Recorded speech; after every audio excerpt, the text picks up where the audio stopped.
Extraños asesinatos, personas que son emparedadas, encerradas en habitaciones tapiadas, condenadas a morir de hambre. Obras de arte que desaparecen en los museos y que aparecen entre burdeles sin que nadie ni nadie pueda encontrar los culpables. Los crímenes más extraños de Colombia, esta noche aquí, en Más Allá.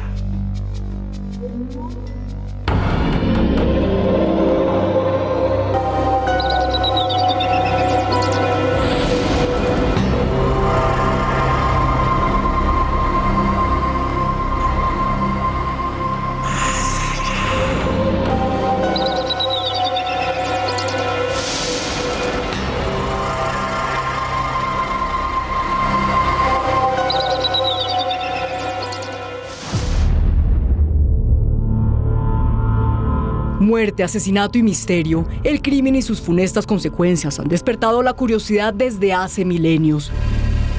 Crímenes que han inspirado a novelistas como Arthur Conan Doyle o Agatha Christie a escribir cientos de libros de misterio y acción. Novelas negras que inspiraron filmes como Asesinato en el Oriente Express o Inocencia Trágica en 2018. Lejos de las novelas y el cine, en nuestro país han sucedido una serie de crímenes escabrosos que rompen toda lógica. Actos que rebasan las fronteras de la razón, adentrándose a los límites de la locura. Indígenas quemados hasta transformarse en cenizas, agentes de la DEA asesinados en plena zona rosa de Bogotá, obras de arte que desaparecen de museos inexplicablemente. Esta noche, nuestro especial de crímenes sorprendentes de Colombia, en Más Allá. El misterio está en cada esquina, el misterio está en nuestras propias casas y nuestros hogares. Pero el misterio está también en los extraños crímenes que han sucedido en nuestro país. Y esta noche es para hablar de los crímenes más sorprendentes. Y para eso tenemos aquí a un grupo de personas que nos acompañan para explicarlos. Un grupo de escritores, de profesores e investigadores.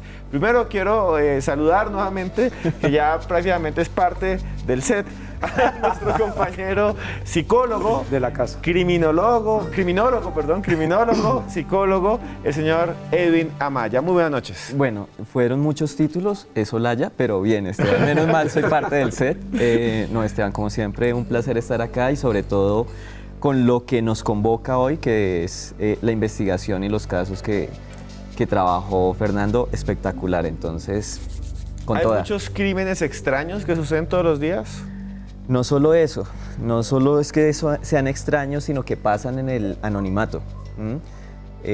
No puedo evitar recordar algo que leí en algún libro, decía algo así como que noticia no es lo que sucede, sino lo que transmiten los medios. Entonces, en realidad, a lo largo de la historia, sobre todo en un país como Colombia, el delito, que también está tan permeado tan arraigado en nuestra sociedad y en nuestras formas y en los cambios, ha mutado y tiene múltiples formas de manifestarse y ya vamos a ver que el delito no es un fenómeno reciente en Colombia. Bueno, y también nos acompaña, es filósofo, profesor universitario, además tiene una maestría en victimología y criminología, el doctor Hernán Bueno. Muy buenas noches, doctor. Buenas noches, Esteban, buenas noches a Edwin, Fernando, encantado de estar aquí y a los televidentes, pues qué bueno que nos estén acompañando, sobre todo con un tema tan apasionante, tan interesante.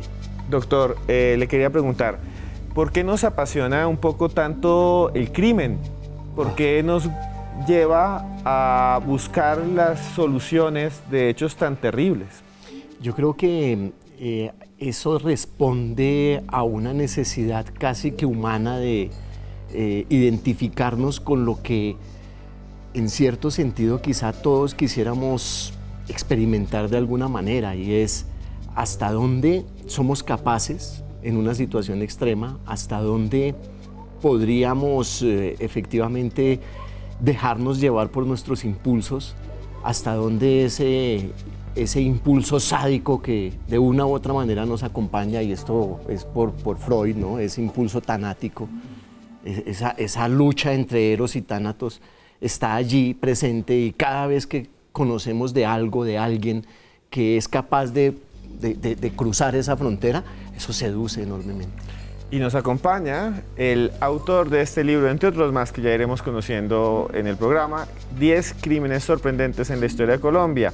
Es periodista, es sociólogo, su nombre es Fernando Salamanca. Muy buenas noches, Fernando. Esteban, gracias por la invitación y buenas noches a Hernán y a Edwin y a los televidentes. Fernando, ¿qué lo lleva a usted a investigar los 10 crímenes sorprendentes de la historia de Colombia? Es una pregunta por el pasado de Colombia, por sus violencias, y es una forma de responder a las preguntas con casos y con retrasos de nuestro país. Y ustedes, señores, son los siguientes invitados. Pueden participar en Twitter con el numeral Crímenes Más Allá. Usted escribe ahí en Twitter Crímenes Más Allá y ahí vamos a estar viendo sus comentarios. También les quería decir que estos programas son para ustedes y por ustedes. Y los temas que traemos, ustedes los sugieren a mi Twitter, @cruzescribiente. Me escriben ahí, @cruzescribiente, en Instagram y también en Twitter. Y bueno, comencemos. ¿Sabían que en nuestro país hubo alguien al que condenaron a ser quemado y convertido en polvo? Una persona a la que acusaron de haber tenido relaciones sexuales con un animal. Y en el juicio llevaron a ese animal. Y pasó aquí, en nuestro país. Y esta es su historia.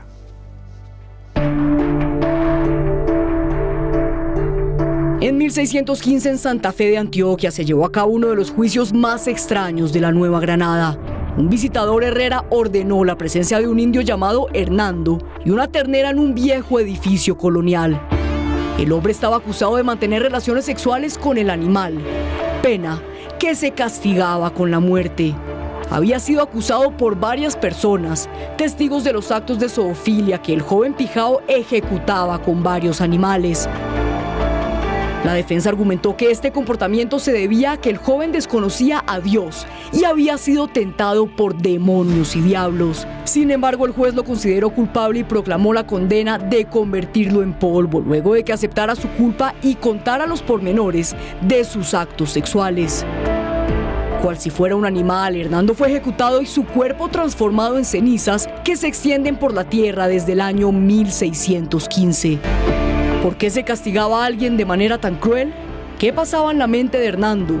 Los expertos lo explican durante esta noche de misterio en Más Allá.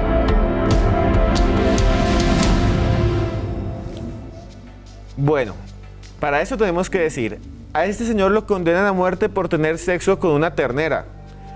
Y lo llevan a un juicio y en el juicio, entre muchas cosas que pasan, le van a decir también que es antinatural y que está tentado por los demonios. Y pasó aquí, en Antioquia, en una población llamada Santa Fe. ¿Por qué la zoofilia se veía como tan mal que mataran a alguien? Es que es sorprendente que eso pase. Bueno, acá hay una serie de cosas a tener en cuenta. Primero, del periodo histórico del que estamos hablando, ¿no? En el que la conducta humana está enmarcada por preceptos religiosos y en consecuencia un acto de este tipo es abiertamente contra natura, y por eso se castigaba. Pero por el otro tenemos la zoofilia, que es una conducta, es un trastorno sexual, como lo veíamos en algún otro programa, que no es tan atípico, ¿saben? O sea, en realidad sucede mucho, por eso es que los manuales diagnósticos y estadísticos sobre los cuales se sustenta el trabajo clínico de la psicología clínica y la psiquiatría, lo contemplan, están ahí contemplados, porque es muy frecuente, solo que obviamente se tiende a matizar por factores culturales, ¿sí? Y creo que no es necesario hacer acá ciertas menciones a comentarios folclóricos de qué es lo que pasa en la costa o qué es lo que pasa en zonas, en algunas zonas del país. Se naturaliza, pero en algunos sujetos obviamente implica la existencia de un trastorno mental. Y para que nos quede a todos claro que la zoofilia es el trastorno mental a través del cual la persona única y exclusivamente obtiene placer sexual al sostener una relación de esa índole con un animal doméstico, salvaje, perro, gato, vaca, lo que sea, ¿sí? Ternera, como sucedió con Hernando. Entonces, son dos. Es el choque que uno observa mucho en la psicología jurídica y en la criminología, el choque de lo que es el comportamiento humano desviado y cuando tiene que llegar a encontrarse con la norma, que en este caso era una norma religiosa. Fernando Salamanca es el que saca este caso a la luz pública en su libro que se llama 10 crímenes sorprendentes de Colombia. ¿Cómo encontró usted el caso y cómo empezó usted a buscar y atar los cabos de lo que pasó allí? La primera referencia del caso la encontré en un libro de historia de la colonia, de la Universidad del Externado. Hacía referencia a juicios particulares, fuera de lo común de la época, que eran juicios más de patrimonio, más de relacionados con la Iglesia Católica, con irrupciones de violencia, y encontré una referencia muy pequeña de que se había castigado a un indígena en la provincia de Antioquia por haber mantenido relaciones sexuales con un animal. Me pareció interesante el tema y comencé a jalar la pita. Encontré el expediente, en parte del expediente en el archivo de Bogotá y otro estaba en Sevilla, donde está el archivo de Indias de lo que fue México, Perú, Argentina, Uruguay. Y encontré ese caso y encontré los nombres, encontré la historia, encontré que el indio, Hernando, había sobrevivido a un exterminio de los pijados a finales del siglo XVI. Encontré que se había trasladado a una finca en Antioquia y que sea como capataz. El señor, el que fue condenado por estas relaciones, había sido el sobreviviente de una masacre en su pueblo. Era un niño. Era un niño y llegó allí a trabajar. Esto yo creo que tiene de pronto alguna explicación, pero lo vamos a ver después porque ya nos vamos a comerciales. Ustedes tuiteen con el numeral Crímenes Más Allá. Y aparte de eso, este es el libro oficial de Más Allá, que se llama Expedientes X Colombia. Si les gustan los temas de apariciones, de objetos voladores no identificados, de crímenes, porque aquí también hay algunos, busque Expedientes X Colombia en cualquier librería del país. Ya volvemos con más historias, junto con este señor autor, Fernando Salamanca, aquí en Más Allá. Continuamos en Más Allá en esta noche dedicada al misterio, y no solo a los misterios que nos rodean, como los del universo o como lo de la vida después de la muerte. Esta vez estamos hablando, como siempre aquí en Más Allá, de los misterios de la mente. ¿Por qué la gente puede llegar a matar? ¿Por qué la gente puede llegar a ser tan mala y puede tener actuaciones tan perversas?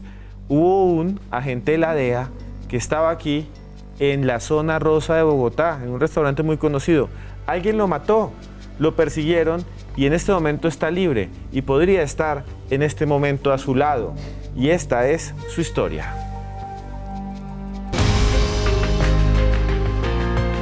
...22 de noviembre de 1998... en la zona rosa de Bogotá, la noche se vistió de rojo. Una riña se presentó en las afueras del bar El Divino. Jorge Enrique Moreno, alias Toto, disparó contra Frank Arnold Moreno, un hombre fornido de 37 años, agente de la DEA, con quien se había enfrascado en una pelea.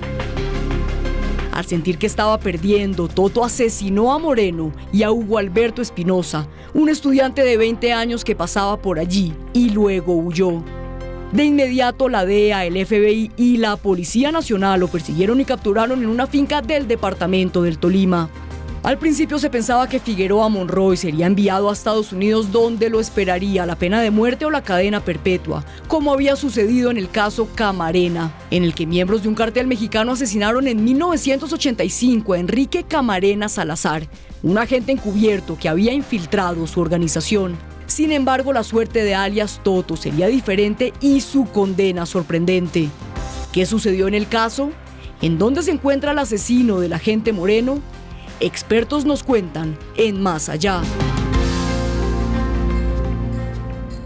Un agente de la DEA asesinado en plena zona rosa de la ciudad. Un agente de la DEA cuyo crimen hizo que se movilizara el FBI, el ejército colombiano y la policía. Y cuando lo capturaron, pasaron cosas increíbles. Pero para eso, profesor Hernán Bueno, desde el punto de vista criminológico, ¿cómo impacta, digamos, a una sociedad la muerte de un agente extranjero? Porque ya lo habíamos vivido con el taxista, los taxistas que mataron a este señor, ¿no? A este también agente. A otro agente. Creo que aquí precisamente se pone de manifiesto una teoría que en sociología se conoce como la del cisne negro. y es aquello que tiene un impacto enorme y que nadie espera, el impacto de lo altamente improbable, y es muy poco probable, altamente improbable mejor, que este tipo de homicidio se diera, y quizá los mismos protagonistas son los primeros sorprendidos de esa situación. Tanto el homicida, al pensar que en su momento no creo que estuviese enterado del personaje con el que se estaba enfrentando, por un lado, y de otro lado, cierta soberbia que a veces ocurre con la humanidad al considerarse invulnerable. Y en ese sentido creo que lo que ocurrió en esa noche, en plena Zona Rosa, es prueba clara de cómo por encima de la soberbia humana y por encima de los estereotipos y de las condiciones con las que uno puede llegar a enmarcarse dentro de un contexto social en particular, prevalece la sorpresa. Sí, porque fue sorprendente, o sea, asesinan a un agente de la DEA que pues, mejor, señor Salamanca, cuéntenos cómo fue este caso y los detalles más truculentos, digamos, que tuvo. Toto se encuentra con el agente de la DEA. El asesino, Toto. El asesino. Se encuentra con el agente de la DEA a la salida del bar El Divino, en la zona T. Y son dos personajes muy orgullosos, narcisistas, no les gusta perder, no les gusta mostrar debilidad, y se encuentran dos fuerzas dispuestas a todo. Toto era un muchacho que se le pasaba en gimnasios, haciendo karate, era experto en artes marciales, incluso creo que él era yerno de uno de los capos del cartel de Bogotá. O sea, con ese perfil cualquiera desmontador. Y Fran era un tipo altísimo, 2 metros, 150 kilos, experto en artes marciales. Se encuentran, dura como 1 minuto máximo el encuentro. Al final del encuentro, el agente de la DEA sí tiene a Toto al borde del knockout, digamos así. Y Toto decide usar su recurso último, que es disparar. Dispara, sale corriendo y emprende su vida. Después de la captura, como hemos visto, Toto decide contar con los servicios de un muy buen abogado, que es Hugo Tobar Marroquín. Hugo Tobar toma el juicio, revisa todos los expedientes, los testimonios, qué pasó esa noche, el perfil de Frank Moreno y el de Toto, y establece que sí es posible demostrar que no fue un asesinato, digamos, no hubo intención de matarlo, sino un recurso último de vida.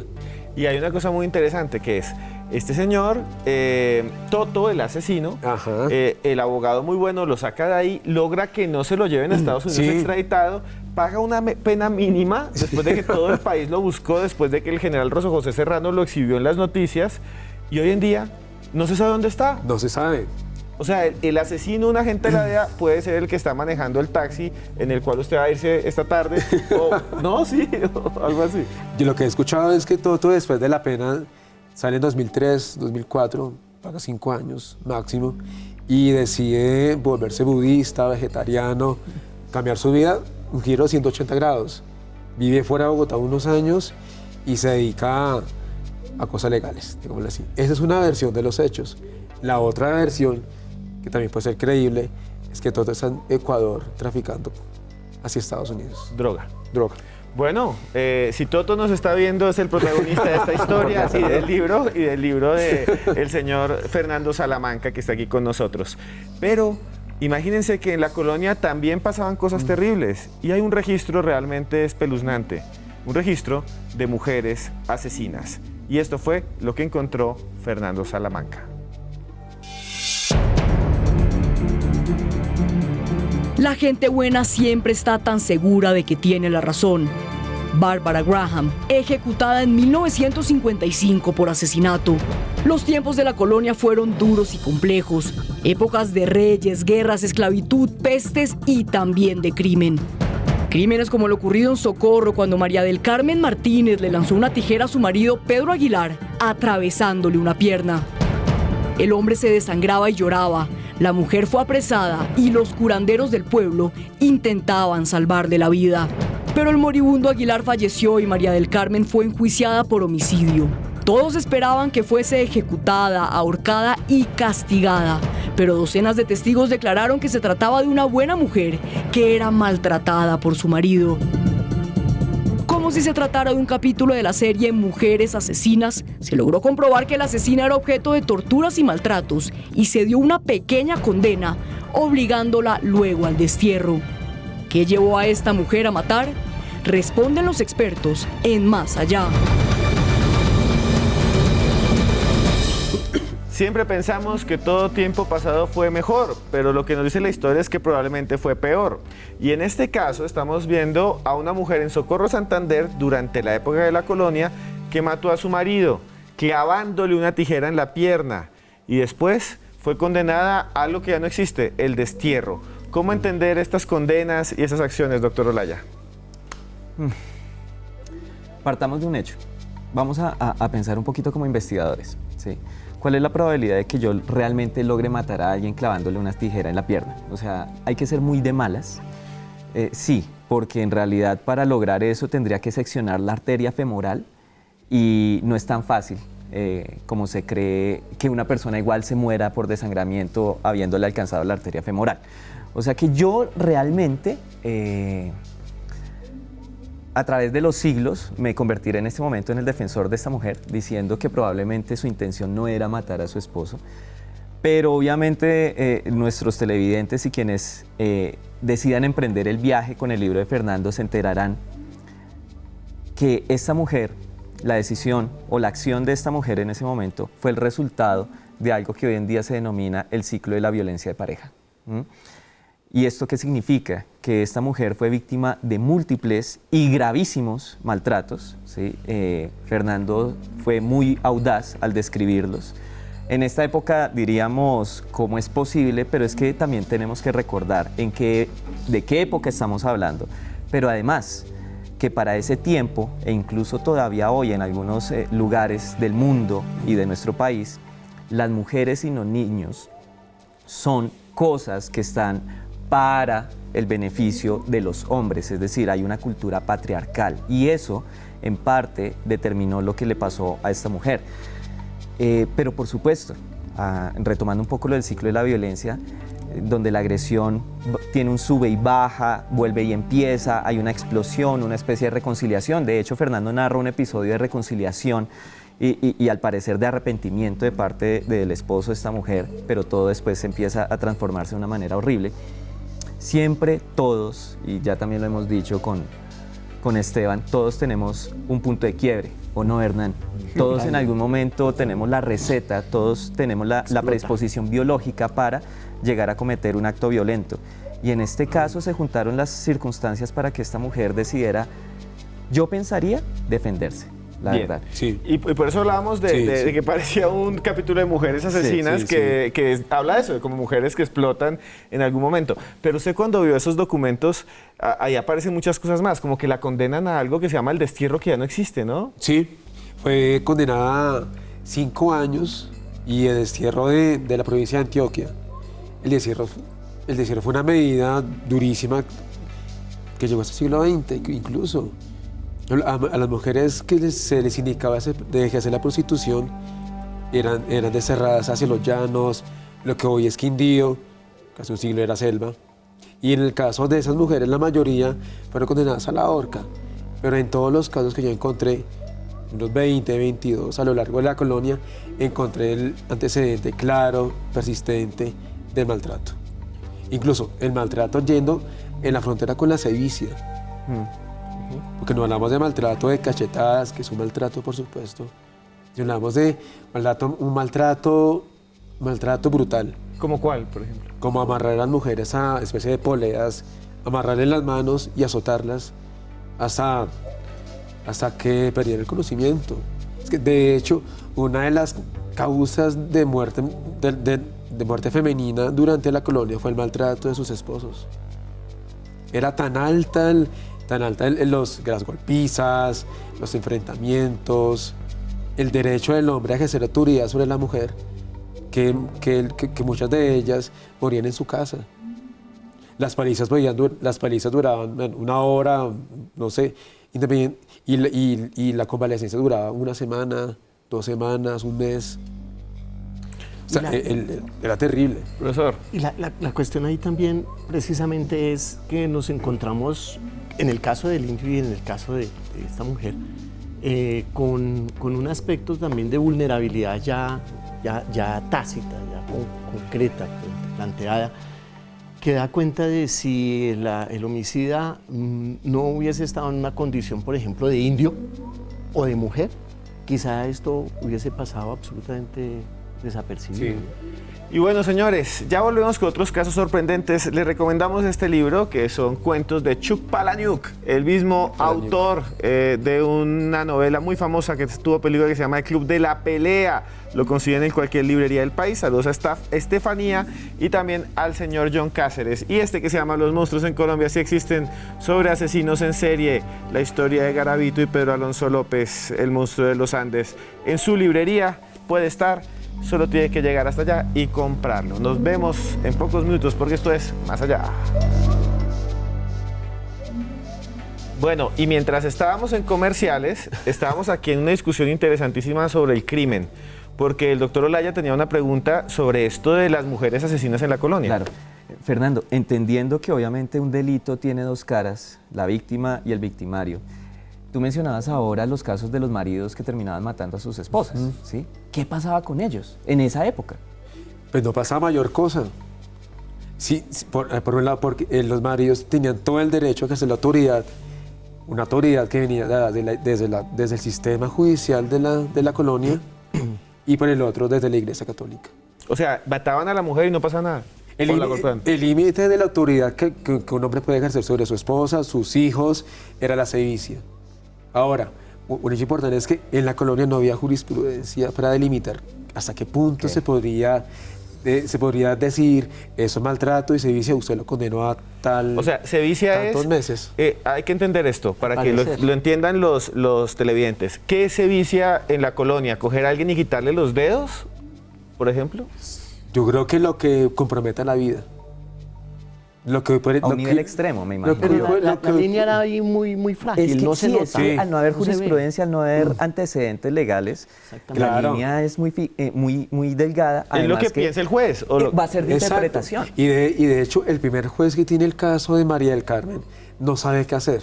Exacto, se pregunta, ¿pero qué hago? No hay antecedentes, desde España no hay una jurisprudencia que le sirva, y él decide consultar a los expertos y le dice, no, ahórquela. Ella lo mató con toda la premeditación. Él dice, no, ahorquémosla, pero el abogado de oficio, lo que se conoce como un abogado de los pobres, decide llevar el caso hasta Bogotá, hasta la audiencia de Santa Fe, y él impugna todo el proceso y pide para María del Carmen una pena de 5 años y el destierro.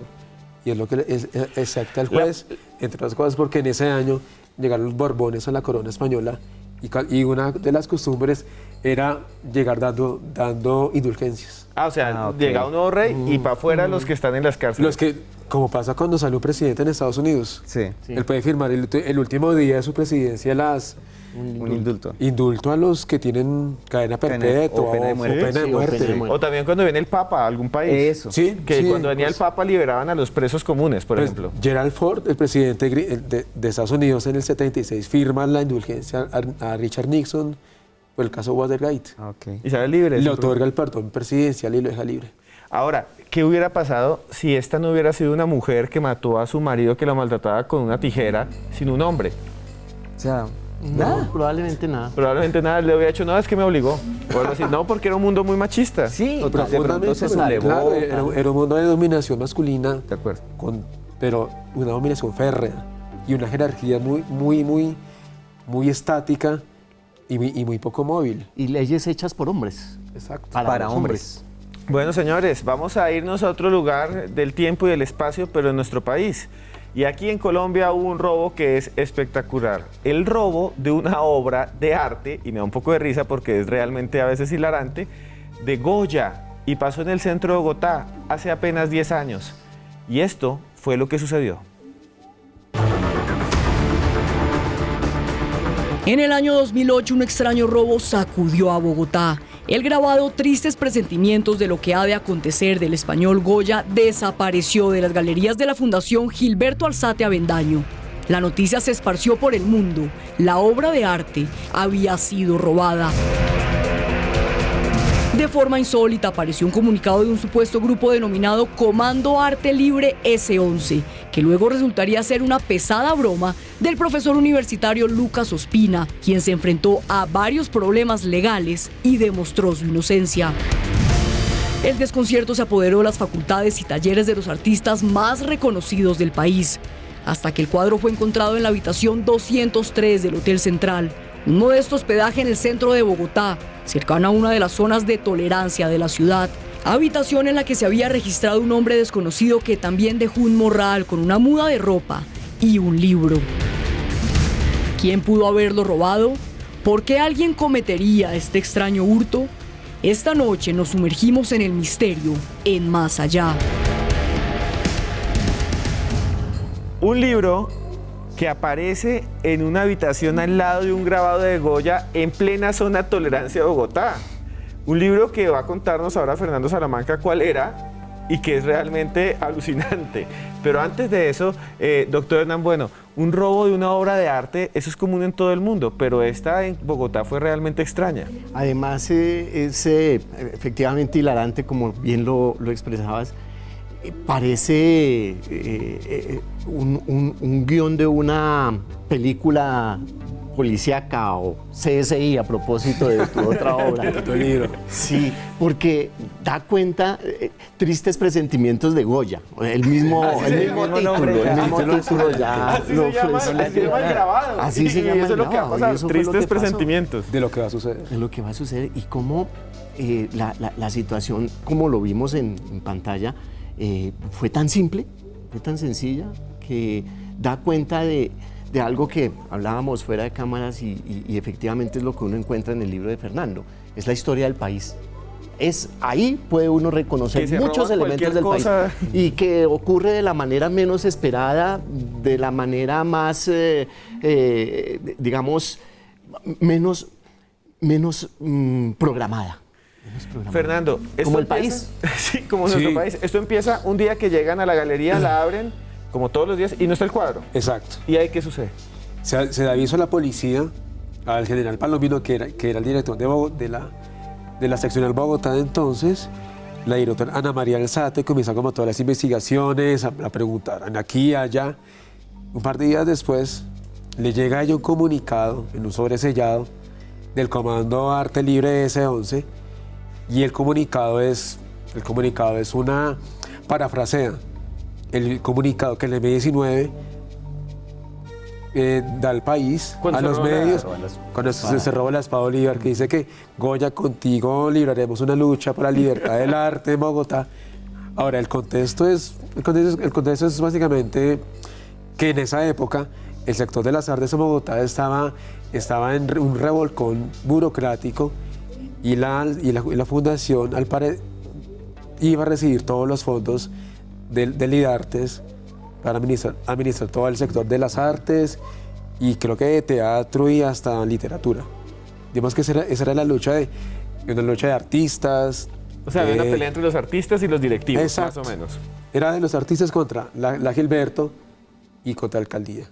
Como para decir, y en ese momento se roban el Goya y estos aprovechan y colocan esto. En toda la coyuntura de la discusión, en el punto más alto de la discusión con Samuel Moreno, con Ana María Alzate, con la fundación, desaparece el cuadro.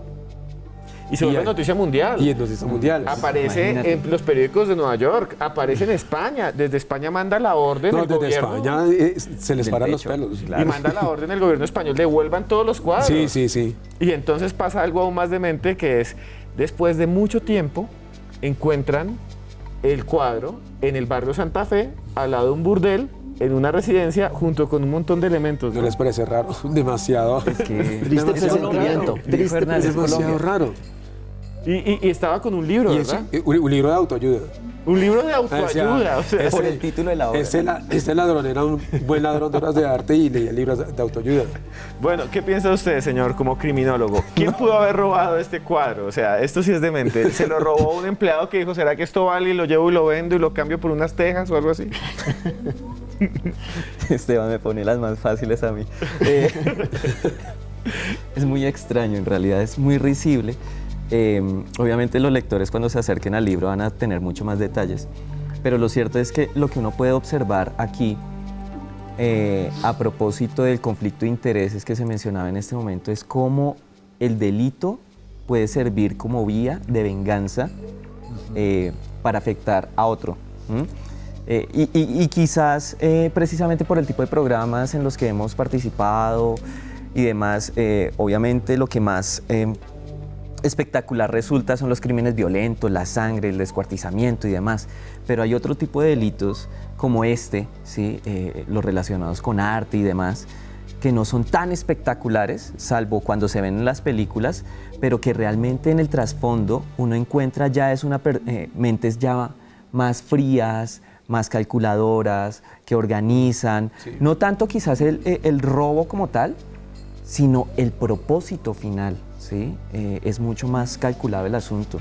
Entonces ya vemos en el espectro de los delincuentes aquellos que son criminales violentos y otros que son más del tipo, la criminología los denomina cuando se habla de corrupción, delincuentes de cuello blanco. Aquellos que no tienen que ensuciarse las manos para ocasionar daño porque su interés no es matar, es obtener un beneficio personal. Bueno, Sí. y ustedes, ya volvemos con otro caso del libro de Fernando Salamanca, que lo tengo aquí en las manos. 10 crímenes sorprendentes de la historia de Colombia. Si quieren leer lo que estamos aquí hablando, pues simplemente, como siempre les digo, vayan a la librería. Ya volvemos en Más Allá, porque lo que viene es aún más demente. Ya regresamos.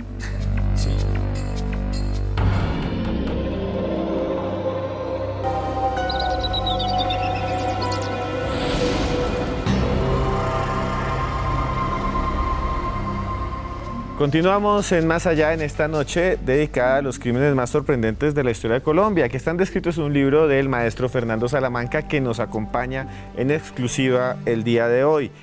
Hay algo que les quería comentar. Todos los temas que ustedes quieran comentarnos lo pueden hacer por el numeral de esta noche y también a mi Twitter @cruzescribiente o al Instagram cruzescribiente. Y otra cosa más. A esta hora Joana Arenas nos prepara su sección Más Allá Plus y se llevó mi celular, por eso no he podido leerles sus comentarios todavía, pero ya les voy a decir, por aquí me dicen que está comunicando Fidelita83, Daisy, también está Pedro Lombana, el Magno Emperador de las Joyas, No Más Yo, todos ustedes muchas gracias, sigan escribiendo, ya los voy a leer ahorita. Y bueno, muy buenas noches, Joana. Buenas noches, Esteban, y siguiendo en este recorrido por el libro 10 crímenes de la historia de Colombia, nuestro invitado de hoy, Fernando Salamanca, quiero contarle que allí hay algo bastante interesante, porque no solo habla de crímenes, sino de unas crónicas como la de la historia de Vivian Roussel, una joven más conocida como Lady Payet. Tenía tan solo 22 años, era de la nobleza inglesa y llegó a nuestro país en busca de un joven, Julio Sáenz, un abogado. Ella se divorció y decidió viajar sola desde el viejo continente hasta aquí, algo que para su época era tachado de libertinaje. Cuando llegó a Bogotá, Lady Payet se dedicó a la fiesta y al juego, así como a salir a muchos eventos sociales con su joven novio Julio Sáenz. Pero esto no fue tan bien visto por la sociedad bogotana, además por las mujeres, las esposas de los hombres con los que ella jugaba y apostaba el dinero en el póker. Es por esta razón que estas mujeres decidieron acusarla ante la policía, acusarla de prostitución. Asimismo, el párroco de Bogotá también entabló una denuncia en contra de ella y fue llamada a juicio. En esa época estaba establecida la ley 103 que planteaba, primero, la expulsión para aquellos extranjeros que no tuvieran su documentación en regla, pero adicionar la expulsión para aquellos extranjeros que no se portaran adecuadamente. Este es el documento, el expediente que se le abrió a Lady Payet acusándola de ejercer la prostitución, un delito para la época. Ella acudió con su abogado ante el juez y logró demostrar, primero, que no consumía sustancias alucinógenas como las mujeres que lo habían denunciado lo aseguraban. Segundo, que el dinero que se gastaba en los juegos de azar era enviado por su familia desde Inglaterra. Y tercero, que no ejercía la prostitución, que simplemente tenía una relación con Julio Sáenz, un joven soltero, y además ella era divorciada. Eso no era ningún delito. Pero aquí viene lo más curioso, y es que después de haber salido absuelta, 6 meses después se reabre el juicio porque la policía pide que se investigue de nuevo, ya que la conducta de Lady Payet, según ellos, es inmoral. Pues resulta que Lady volvió a acudir a los estrados judiciales y fue expulsada del país sin tener en cuenta las pruebas anteriores y sin darle una explicación. Pero, ¿qué pasó con Lady? ¿Por qué la expulsaron? ¿Y qué fue de su vida después de esto? No lo sabemos. Yo quisiera, Esteban, que Fernando Salamanca, el escritor, nos ampliara un poquito más los detalles de esta historia tan interesante y nos contara si finalmente él supo qué pasó con Lady Payet. Por ahora nos vemos en 8 días con otro Más Allá Plus. Señores, no tengo nada que decir. ¿Qué pasó con Lady Payet? Ya lo preguntaba ya Joana. Lo que yo logré averiguar después de su salida del país, ella va a La Habana, dura un par de años y regresa a Inglaterra. Ahí tengo entendido, y creo que allá pasa el resto de su vida. Pero aquí hablemos de esto, es que es muy loco esto. ¿Qué pecado con Julito, hola, que lo dejó solo aquí? Que es una cuestión de amor. Es una cuestión de amor, ¿les parece? Porque también me parece que es como un conflicto con un choque de sociedades.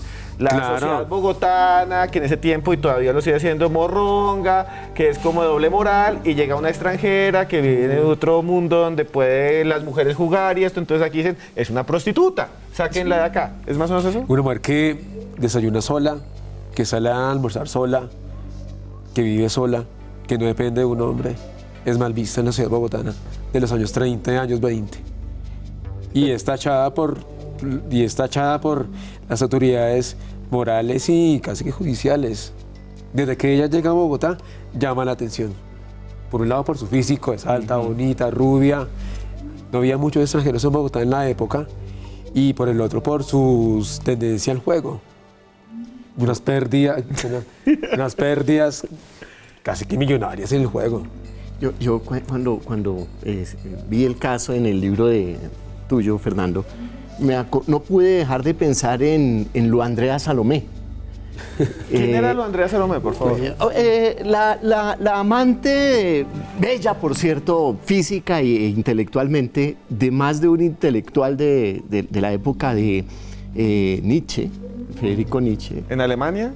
Ella estuvo realmente en varias partes de Europa, era una andariega. Sí. Era una andariega. Y allí no fue tildada de prostituta, todo lo contrario, fue el desvelo de más de un intelectual y de un artista de su momento, que cuando entra a esta sociedad mojigata, estamos hablando de la primera mitad del siglo XX, o sea, eso es ahorita, Si hoy todavía existe ese tipo de casi que condena frente a una mujer que, es más, y Edwin seguramente me dará la razón en ese sentido con los casos que a diario probablemente perfila, en donde se habla todavía de víctima provocadora, cuando una mujer entra en un bar a tomar sola y termina violada. Si hoy ocurre eso, siglo XXI, pues ¿cuánto no sería eso? Todavía. Sí, claro. Lo que pasa es que, mira que yo ahora viendo la nota, fui muy consciente de algo, más que cuando leí el libro, porque me metí fue en la historia, ¿sí? Pero lo que está surgiendo, y creo que los televidentes lo pueden también empezar a sentir, es cómo la norma social ha empezado a determinar la forma que va a adoptar el delito, las formas del prejuicio, las formas de discriminación, las formas de castigo.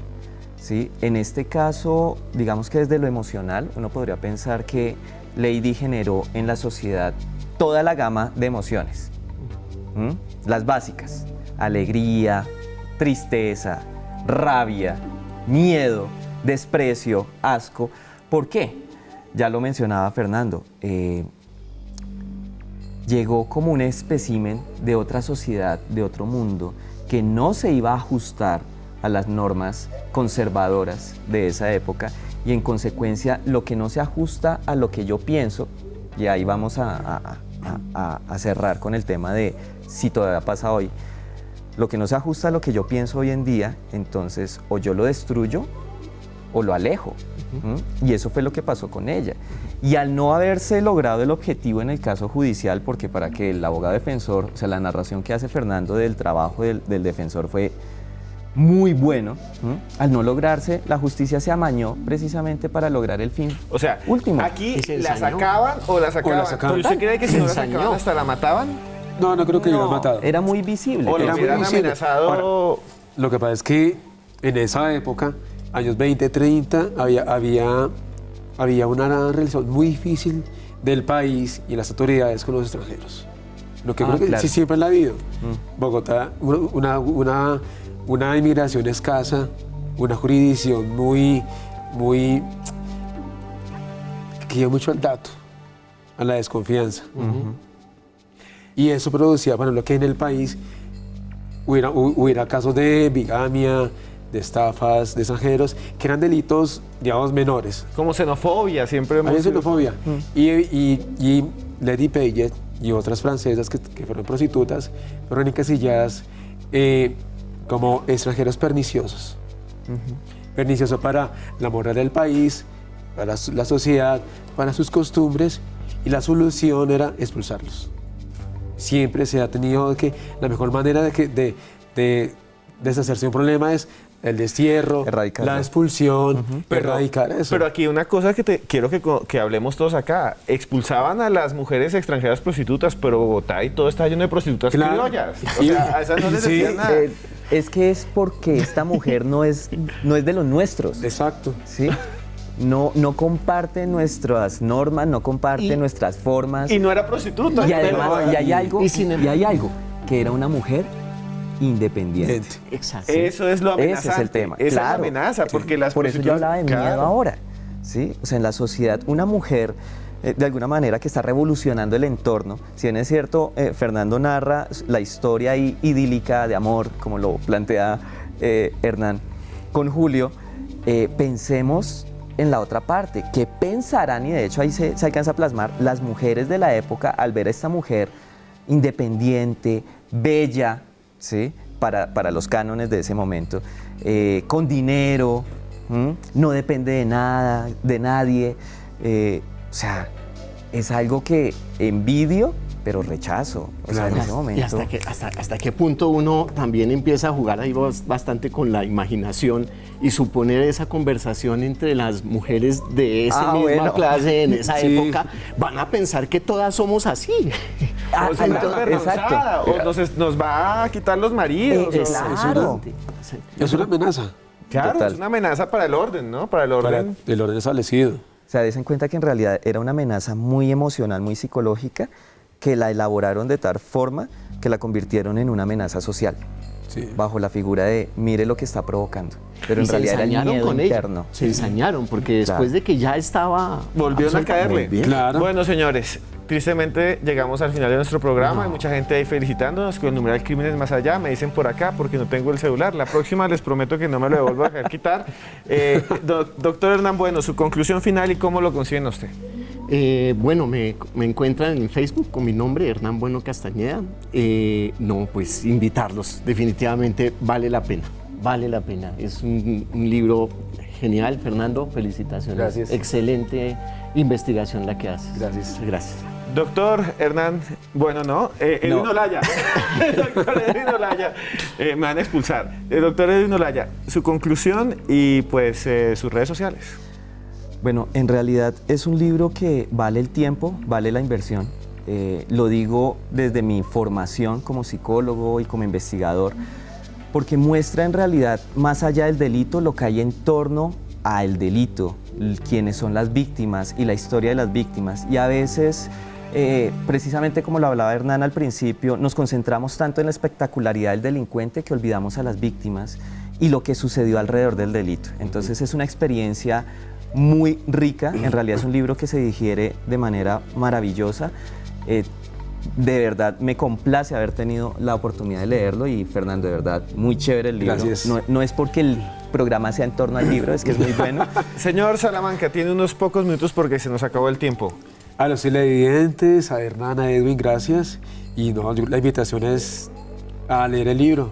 Me parece que si uno quiere conocer algo de la historia del país, preguntarse más allá de la actualidad, de esas grandes figuras de Bolívar, ese libro me parece que les va a gustar. Son historias amenas, bien contadas, no es porque lo haya escrito yo. Unas historias muy, muy ricas. Y se van a dar cuenta de que eso es un retrato del país. Actual. Yo diría que histórico. ¿Y dónde lo consiguen a usted? En raya al piso, Fercho. ¿Listo? En Twitter. Búsquenlo ahí. Y síganlo. Fernando Salamanca. Fernando Salamanca. Ustedes no se vayan a ir de ahí porque sigue otro programa espectacular aquí en Red Más y en 8 días nos vemos con otro tema. Y recuerden que por más lejos que andemos, siempre habrá un más allá.